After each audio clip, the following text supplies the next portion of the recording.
ഇന്നും നല്ലൊരു പ്രഭാതമാണ്. മുറ്റത്ത് നല്ലൊരു വെളിച്ചമൊക്കെ കാണുന്നുണ്ട് പുറത്ത്. ഗ്രില്ലൊക്കെ തുറന്നിട്ടതിന് ശേഷം ഞാൻ അടുക്കളയിലേക്ക് വന്നിട്ട് ചായക്ക് വെള്ളം വെക്കുന്നുണ്ട്. പാലും വെള്ളം ഒരുപോലെ വെച്ച് കൊടുത്തതിന് ശേഷം ഒന്ന് ചൂടായി വരുമ്പോൾ അതിലേക്കൊരു ഏലക്കായ ഇട്ട് കൊടുക്കുന്നുണ്ട്.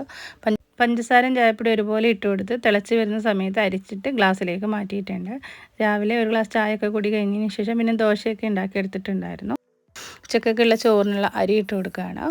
അപ്പോൾ വെള്ളം തിളച്ച് വന്നിട്ടുണ്ട്. തിളച്ച് വന്നതോടുകൂടി അരി അങ്ങോട്ട് കഴുകിയിട്ട് ഇട്ട് കൊടുക്കുന്നുണ്ട്.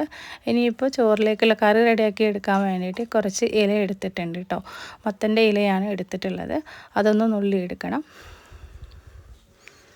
താളിക്കാൻ വേണ്ടിയിട്ടാണ് ഈ ഇല ഈ രീതിക്ക് പിച്ചി എടുക്കുന്നത്. ഉപ്പേരിക്ക് വേണമെന്നുണ്ടെങ്കിൽ നമ്മൾ അരിഞ്ഞെടുത്താൽ മതി. പിച്ചി എടുത്തിട്ടുള്ള മത്തൻ ഇലയിലേക്ക് ഒരു പാത്രത്തിലേക്ക് ഇട്ട് കൊടുത്തിട്ട് വെള്ളം ഒഴിച്ച് കുറച്ച് നന്നായിട്ടൊന്ന് കഴുകി എടുക്കാം. കുറച്ചധികം വെള്ളം ഒഴിച്ചിട്ട് നല്ലതുപോലെ കഴുകി ഊറ്റിയിട്ട് ഒരു പാത്രത്തിലേക്ക് മാറ്റി വെക്കാം. ഇനിയിപ്പോൾ കുറച്ച് ചിക്കനൊക്കെ ഒന്ന് പൊരിച്ചെടുക്കാൻ വേണ്ടിയിട്ട് കഴുകിയെടുത്ത ചിക്കൻ മഞ്ഞൾപ്പൊടി, ഉപ്പ്, അതുപോലെ തന്നെ മുളക് പൊടി, തൈരും കൂടി ചേർത്തിട്ട് മിക്സ് ചെയ്ത് എടുക്കുന്നുണ്ട്. പൊരിച്ചെടുത്തിട്ടൊന്ന് വരട്ടിയെടുക്കുകയാണ് കേട്ടോ ഈ ഒരു ചിക്കന്. അപ്പോൾ എല്ലാം കൂടി മസാല ചേർത്തിട്ട് ഒരു 10 മിനിറ്റ് അങ്ങനെ വെക്കുന്നുണ്ട്. ഇല താളിക്കാൻ വേണ്ടിയിട്ട് ഞാൻ ചട്ടി അടുപ്പിലേക്ക് വെച്ച് കൊടുക്കുന്നുണ്ട്. വെളിച്ചെണ്ണ ചൂടായി വരുന്ന സമയത്ത് പച്ചമുളകും ചെറിയ ഉള്ളിയും കൂടി അരിഞ്ഞ് ചേർത്ത് കൊടുക്കുന്നുണ്ട്.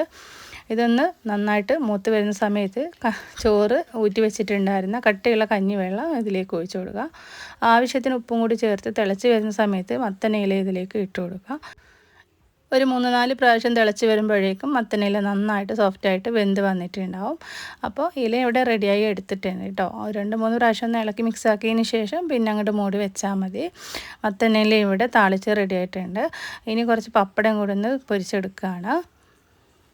പപ്പടം പൊരിച്ചെടുത്ത ചട്ടിയിലേക്ക് തന്നെ നമ്മൾ ചിക്കൻ ഒന്ന് പൊരിച്ചെടുക്കുന്നുണ്ട്. എന്നിട്ട് പിന്നെ മസാലയൊക്കെ വരട്ടിയിട്ട് നമ്മൾ ചിക്കൻ കൊണ്ട് റെഡിയാക്കി എടുത്തിട്ടുണ്ട്. ഇനിയിപ്പോൾ ചോറ് കഴിക്കാനായിട്ട് ഇരിക്കുകയാണ്. ചോറ് പാത്രത്തിലേക്ക് വിളമ്പിയിട്ടുണ്ട്.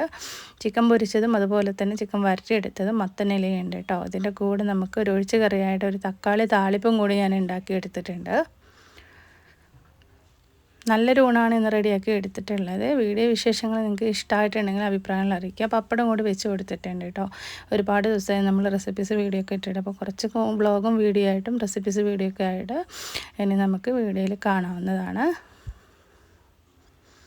നമ്മുടെ ചാനൽ ആദ്യമായിട്ട് കാണുന്നവർക്ക് സപ്പോർട്ട് ചെയ്ത് സബ്സ്ക്രൈബ് ചെയ്യാൻ മറക്കരുത് കേട്ടോ. വീണ്ടും കാണാം. Thanks for watching.